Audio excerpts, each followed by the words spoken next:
All right, guys, welcome back to the channel. So recently, Stanford University published the index of forbidden words that students are not allowed to use or that they shouldn't use at school. This list is huge. I actually have the list. I'm going to show it to you guys, but only after we listen to Candace and Tucker talk about it, all right? So don't forget to like, comment, share, and subscribe while we're watching. Now let's roll it. It's great to see you tonight, Candace. Thanks for coming on. Both of us, of course, went to Stanford. We met in the computer science department there. And so for us, this is personal. What would you suggest that they ban? You know, I gotta be honest, I'm scared to speak. I'm not trying to get banned. I'm trying to abide by all of the rules, which would probably be easier if you're a student at Stanford, if you just kept your mouth shut. It just seems like a walking minefield, which is ridiculous. But I think if we can't beat it, we got to join them. We should ban some more words. I would say we should ban intelligence, obviously, because it's an ableist term. They had a whole section for ableism, right? And of course, intelligence would be ableism. It doesn't allow people who don't have thinking brains to be able to join in. And clearly, the people that created this list do not have thinking brains. And what people should be thinking when they see things like this is that college campuses have become a criminal enterprise. Kids are taking out hundreds and thousands of dollars in loans to attend these universities to be told essentially that they can't speak and that everything that they do is wrong. I'm not sure at what benefit it is for parents to send their children to university anymore when they come back and they don't even know anything about their own genders. They come back dumber than when you sent them, right? Because they see everything as a buzzword, everything as a trigger, and in the end, they end up as non-productive human beings in society that also have hundreds and thousands of student loan debt, and nothing that they're able to do because nobody wants to hire these people that are just sensitive crybabies. What they end up becoming are government dependents, angry professors. They go back into the ecosystem that taught them the nonsense in the first place. I mean, this list is so laughable, but you shouldn't laugh because this is coming from Stanford University. Stanford, Harvard, Yale, yes, all these pretentious universities, supposed to be the best, the smartest, the cream of the crop. I'm sure we're not allowed to say that, by the way, are supposed to be attending these university campuses, and this is what they come up with. Astounding, Tucker. But it's also a cover for them, so you can't use the term beat a dead horse because it's violence against animals. As someone who actually loves animals, I would be interested to know how many dogs, cats, and monkeys have been tortured to death over the years at Stanford because they got some government grant to do it. Not to advance science, but simply because they got paid to torture those animals to death. You think they'll answer that question? No. No, I think you got to be careful here because that could be against the religion of Fauciism, and you want to be very careful not to be anti-Fauci anywhere because God forbid you question any of his morals, any of the experience that they've done on animals, or the experimentation that they did on human beings, and you will land yourself on the wrong side of Stanford University. So I'm not as brave as you are, Tucker. I wouldn't dare speak against Dr. Fauci. I would take a beagle over Fauci any day of the week. Candace Owens, great to see you. All right, you guys. So I know she sounded very sarcastic there, but we actually going to take a look at this list. But first, let me read this article. So a recent attempt by Stanford University, California, to propagate inclusive language has angered many users online. People are poking fun at the institution's new harmful language list. The new and improved list has raised many questions as it had supposedly listed words like American, brave, and addicted in it.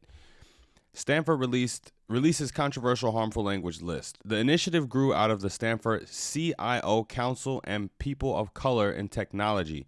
While many phrases added to the list did not have oppressive and discriminatory past rooted in history, some words folks online deemed appalling to have been added to the list. The university's independent newspaper reported, ostensibly, the goal is to make people of color and other perceived victims of historical injustice more comfortable as users of Stanford technology. As they put the newly banned words in bold, the report continued a cursory review of the page, however, should be shocking to any normal person for its sheer insanity.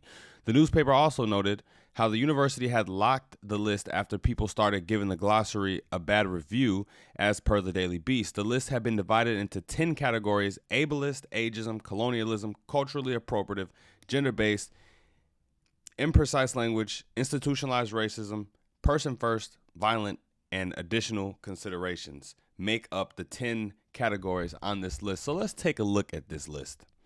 So this is the ableist section. We got words like addict, addicted, basket case, committed suicide, crazy, crippled, dumb, insane. You can't insane. Wow. Okay, we still in ableist, ageism, graybeard, senile, colonialism. You can't say Philippine Islands, culturally appropriative, brave, bury the hatchet, chief, guru. These are words that people use on a day-to-day basis. This definitely does not make Stanford look good. Who wants to go to Stanford now knowing that you aren't supposed to say all of these words? And like Candace said, you guys, people spend hundreds of thousands of dollars to go to schools like Stanford, but even knock it down a little bit, just to go to a normal Division I school, people spend tens of thousands, hundreds of thousands of dollars racking up this debt from year to year to finish their degrees. And nowadays kids are coming back. They don't know what gender they are. College hasn't really prepared them for life. It's not giving kids the toughness that they need to handle the real world, because you can be as smart as you want to be, but if you don't have skin thick enough to handle the real world, in the process of working your way up in some company, then you'll never make it. So regardless of whatever knowledge you may attain while you're in college, you need to have thick skin to be able to make it in this world. But let's continue down the list. We got gender-based, balls to the wall, ballsy, fireman. You can't say that anymore. Freshman, gentleman, guys, he, hermaphrodite. Keep going. Landlord, landlady, man hours, mankind, man, anything that has man, he, she, or whatever in it, you can't say it. Tranny, transvestite, you can't say it. Imprecise language, abort, American, circle the wagons, half-breed, Hispanic, Indian summer, Karen, Oriental, user, victim, institutionalized racism, barrio, black hat, black sheep, black box, brown bag, cakewalk. This stuff isn't even ghetto. This stuff isn't even racism. How is this racist to call something ghetto? If it's ghetto, it's ghetto. As long as you use that word correctly. If it's ghetto, it's ghetto. Ghetto people even take pride in being ghetto. What else we got? Grandfather. This is racist. Grandfather. Grandfathered. Consider using legacy. Context. This term has roots in the grandfather clause. Oh, Jesus. So you can't even use just everyday like slang terminology, everyday common sayings that we've been using for so long. Additional considerations, African American, hold down the fort. So yeah, I think it was really important that we see the list, and I'll provide everything, all my information used in this video in the description, so you can see this list and you can show it to people. A caveat that people might say or might have to a video like this is, well, it's just Stanford. This is Stanford, and most people don't even go to Stanford. But it's important to take note of these things, because whatever passes is something that they will try to do again. So take note of things like this that just seem like such a joke and, just a moment to troll or make fun of Stanford.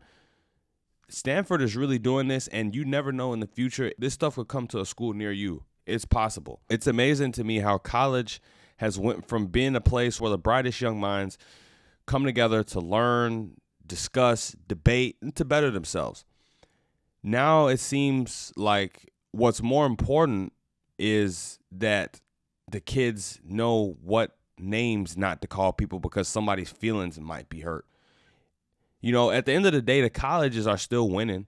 Like Candace said, you send your kids to school, you spend hundreds of thousands of dollars, and the kids come back, they haven't really learned anything, and they think they're a unicorn now.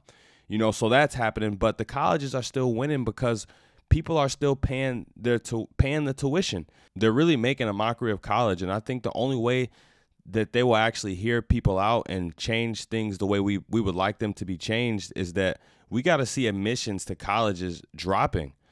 Now I'm not here to argue against somebody getting an education. However, these colleges will continue to do and introduce whatever they want because they raise the tuition, but they aren't giving us a better quality of education. You send your kid to Stanford University, you're expecting them to come back astute, you're expecting them to come back mature, you're expecting them to come back smart. And that's just not what's happening. Kids and parents alike are being duped out of a good education for their children when they could have sent them somewhere cheaper, or, you know, it's 2022. You can learn a lot of things online. You know, you could buy courses. You could find other ways to facilitate the type of learning that you want without that degree. And all this does, in my opinion, is just show people further that school has become a joke.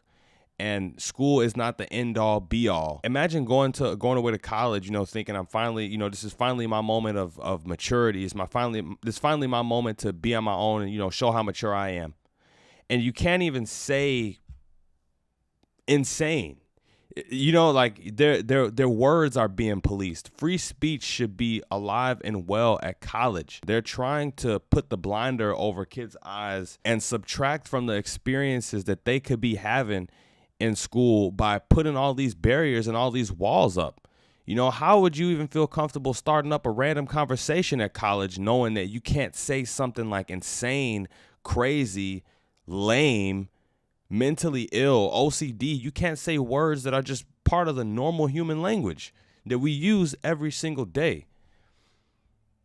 It's ridiculous. But let me know what you thought about this down in the comments below. Let me know what you thought about what Candace said. And don't forget to like, comment, share, and subscribe on your way out the door. Till next time, you guys, I'm out of here. Peace.